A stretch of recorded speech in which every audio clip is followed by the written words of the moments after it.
ഉധംപൂരിൽ സ്ഫോടന ശബ്ദങ്ങൾ കേട്ടിരിക്കുന്നു. ഉധംപൂർ വ്യോമ മേഖലയിൽ ഡ്രോണുകളുടെ സാന്നിധ്യം സ്ഥിരീകരിച്ചിരിക്കുന്നു എന്നുള്ള വാർത്തകളാണ് ഇപ്പോൾ വരുന്നത്. ഇത് നമ്മൾ വീണ്ടും എടുത്തു പറയുന്നു, ഇത് സൈന്യമോ അല്ലെങ്കിൽ കേന്ദ്ര സർക്കാരോ സ്ഥിരീകരിക്കാത്ത വാർത്തകളാണ്. എന്നാൽ നാഷണൽ മാധ്യമങ്ങളടക്കം, ദേശീയ മാധ്യമങ്ങളടക്കം ഇത്തരത്തിൽ വാർത്തകൾ റിപ്പോർട്ട് ചെയ്യുന്നുണ്ട്. ഡ്രോണുകളെ ഇന്ത്യയുടെ വ്യോമ പ്രതിരോധ സംവിധാനം നിർജീവമാക്കിയിരിക്കുകയാണ്. കഴിഞ്ഞ ദിവസം നമുക്കറിയാം, കഴിഞ്ഞ ദിവസവും രാത്രിയിൽ ഏകദേശം 7 മണി മുതൽ പുലർച്ചെ വരെ ഡ്രോണുകളുടെ സാന്നിധ്യം ശക്തമായിരുന്നു.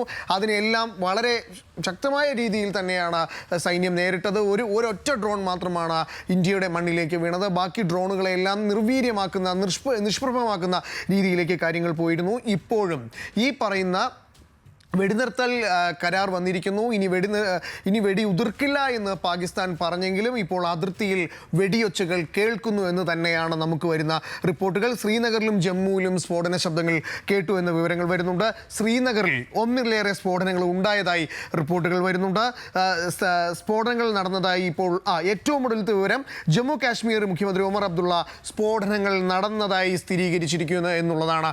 അതിനർത്ഥം പാകിസ്ഥാൻ വെടിനിർത്തൽ കരാർ ഉണ്ടാക്കിയെങ്കിൽ, കഴിഞ്ഞ മണിക്കൂറുകൾ നമ്മൾ സമാധാനത്തിൻ്റെതാണ്, അതിർത്തിയിൽ സമാധാനം പുലരുന്നു എന്ന് നമ്മൾ വാർത്തകൾ റിപ്പോർട്ട് ചെയ്തെങ്കിൽ അവർ അതിൽ നിന്നും പിന്മാറുന്നില്ല.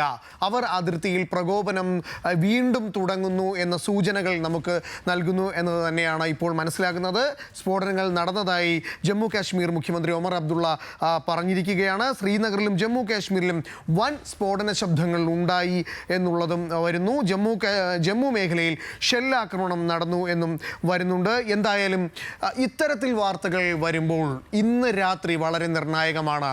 അമേരിക്കയുടെ ഇടപെടൽ, ട്രംപിൻ്റെ ഇടപെടൽ, ലോകരാജ്യങ്ങളുടെ ഇടപെടൽ, ലോകരാജ്യങ്ങളിലെ പ്രമുഖ നേതാക്കളുടെ ഇടപെടൽ ഈ വെടി നിർത്തലുമായി ബന്ധപ്പെട്ട് ഉണ്ടായിരിക്കുമ്പോൾ ഇന്ത്യയും പാകിസ്ഥാൻ പറയുന്നുണ്ട് ഇനി ഞങ്ങൾ വെടിവയ്ക്കില്ല അല്ലെങ്കിൽ വെടിയുതിർക്കില്ല, സമാധാനത്തിൻ്റെ പാതയിൽ മുന്നോട്ട് പോകാമെന്ന് പാകിസ്ഥാൻ പറയുകയും ഇന്ത്യയും പറയുന്നുണ്ട് അത്തരത്തിൽ പ്രകോപനം ഉണ്ടായില്ലെങ്കിൽ ഇനി തിരിച്ച് ഞങ്ങൾ അടിക്കില്ല എന്ന് ഇന്ത്യയും പറയുമ്പോൾ അത് പാകിസ്ഥാൻ എത്രയേറെ ഇനി അത് ശരിവയ്ക്കും, അല്ലെങ്കിൽ പാകിസ്ഥാൻ എത്ര നേരം അതിനെ പിടിച്ചു വയ്ക്കാൻ കഴിയുമെന്ന് മനസ്സിലാകുന്നില്ല. കാരണം അതിർത്തിയിൽ വീണ്ടും ആക്രമണങ്ങൾ അഴിച്ചുവിടാനാണ് പാകിസ്ഥാൻ്റെ തീരുമാനമെങ്കിൽ ഇന്ത്യ ഒരു പക്ഷേ കഴിഞ്ഞ ദിവസമോ അല്ലെങ്കിൽ കഴിഞ്ഞ ദിവസം രാത്രി തിരിച്ച് ആക്രമിച്ചതുപോലെ ആയിരിക്കില്ല, അതിശക്തമായ ഒരു ആക്രമണം നമുക്ക് പ്രതീക്ഷിക്കാം. എന്തായാലും ഈ പറയുന്നുണ്ടെങ്കിലും ഇത് സ്ഥിരീകരിക്കാത്ത വിവരങ്ങളാണ്.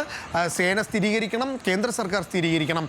അപ്പോൾ മാത്രമേ ഈ വിവരങ്ങൾ നമുക്ക് ഔദ്യോഗികമായി മുന്നോട്ട് വയ്ക്കാൻ കഴിയുകയുള്ളൂ.